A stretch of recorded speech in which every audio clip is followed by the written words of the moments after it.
ഇന്ന് നമ്മൾ നമ്മുടെ കേരളത്തിൽ നടന്നുകൊണ്ടിരിക്കുന്ന ഒരു ഓൺലൈൻ തട്ടിപ്പിനെ കുറിച്ചിട്ട് പറയുന്നൊരു വീഡിയോ ആണ്.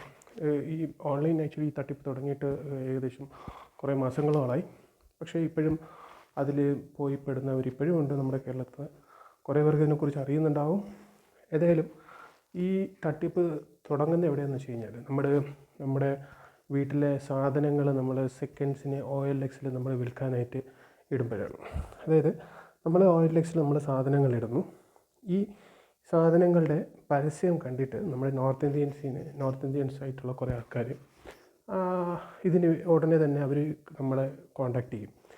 ഈ സാധനം അവർക്ക് താല്പര്യമുണ്ടെന്ന് പറഞ്ഞിട്ട് അവർ നമുക്ക് മെസ്സേജ് അയക്കും.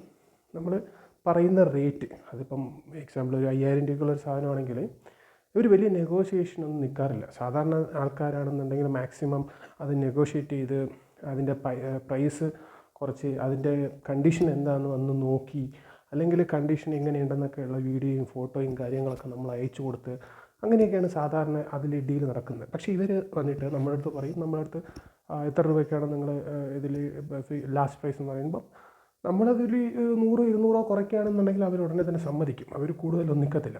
ഓക്കെ, എന്നിട്ട് കുറച്ച് കഴിഞ്ഞാൽ അവർ നമ്മളെ തിരിച്ച് കോൺടാക്റ്റ് ചെയ്തിട്ട് അവർ പറയും ഡീലിന് അവർക്ക് താല്പര്യമുണ്ട്, നമുക്ക് ഡീൽ ഉറപ്പിക്കാം എന്ന് പറയുന്ന സ്ഥലത്താണ് അവരുടെ ആ ഒരു ഫ്രോഡ് സ്റ്റാർട്ടാവുന്നത്. അത് അവരെന്തെന്ന് വെച്ച് കഴിഞ്ഞാൽ, എന്നിട്ട് നമ്മുടെ അടുത്ത് വെറുതെയെങ്കിലും നമ്മുടെ ഒരു വിശ്വാസത പിടിച്ചു പറ്റാൻ വേണ്ടിയിട്ട്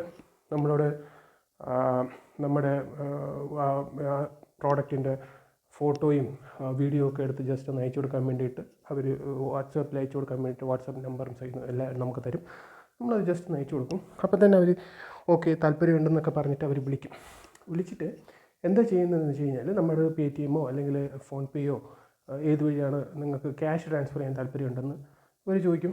അപ്പോൾ നമ്മൾ സാധാരണ നമുക്ക് ചിലർക്ക് അപ്പോഴേ തന്നെ സംശയം തോന്നും. കാരണം മാക്സിമം ആൾക്കാർ വീട്ടിൽ വന്ന് കണ്ട് അല്ലെങ്കിൽ ആ പ്രോഡക്റ്റിൻ്റെ എല്ലാ കാര്യങ്ങളും അവർ അറിഞ്ഞതിന് ശേഷം മാത്രമേ, അതും പിന്നെ പ്രൈസിന് നെഗോഷിയേറ്റ് ഒക്കെ ചെയ്തിട്ടായിരിക്കും ആൾക്കാർ സാധാരണ ഇതിലോട്ട് ഡീലിൽ വരുന്നത്. പക്ഷേ ഇവർ ഒന്നുമില്ലാതെ തന്നെ ഡയറക്റ്റ് വന്നിട്ട് നമുക്ക് ഡീൽ ഉറപ്പിക്കാം, നമുക്ക് ക്യാഷ് ട്രാൻസ്ഫർ ചെയ്യാമെന്ന് പറയും.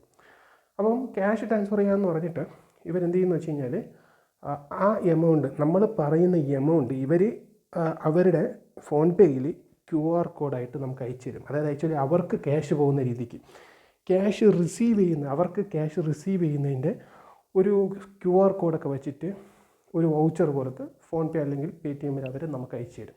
എന്നിട്ട് നമ്മളെ ഉടനെ തന്നെ വിളിച്ചിട്ട് അവരിങ്ങനെ സ്പീഡിൽ നമ്മളെ കൊണ്ട് അതെടുക്കൂ, ഫോൺപേ എടുക്കുക അല്ലെങ്കിൽ PayTM എടുക്കുക. അതിൽ മറ്റേ QR കോഡ് സ്കാൻ ചെയ്യുന്ന സ്ഥലം ഉണ്ടാകും. അതിൽ ഗാലറി നമ്മുടെ QR കോഡ് ഒന്ന് കിടപ്പുണ്ടാകും. സ്കാൻ ചെയ്യുമ്പോൾ ഉടനെ തന്നെ ഒരു 4500 എമൗണ്ട് വരും, നിങ്ങളത് പ്രൊസീഡ് കൊടുക്കുക എന്ന് പറഞ്ഞ് ഇവരിങ്ങനെ കൂടെ നിന്ന് നമ്മളെ കൊണ്ട് അത് ചെയ്യിപ്പിക്കും.